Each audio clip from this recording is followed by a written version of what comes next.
আসসালামু আলাইকুম রহমতুল্লাহি বারাকাতু। সবুজ পাতা অ্যাগ্রো অ্যান্ড নার্সারি থেকে আমি মোহাম্মদ রবুল ইসলাম আপনাদেরকে আজ আমাদের নার্সারির কিছু অংশ দেখাচ্ছি।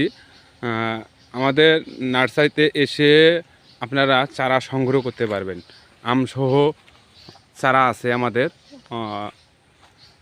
দেখেন আমের সাইজগুলো দেখেন, আমের গাছগুলোর গেট আপগুলো দেখেন। সরাসরি নার্সারিতে এসে চারা সংগ্রহ করতে পারবেন। আমরা কুরিয়ার সার্ভিসের মাধ্যমে বাংলাদেশের জেলা শহরগুলোতে অত্যন্ত যত্ন সহকারে কুরিয়ার করে থাকি। দেখেন আমাদের চারার গেট আপগুলো দেখেন।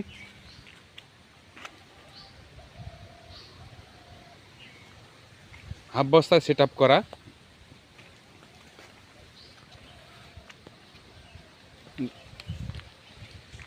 গাছগুলো ভালোভাবে দেখানোর চেষ্টা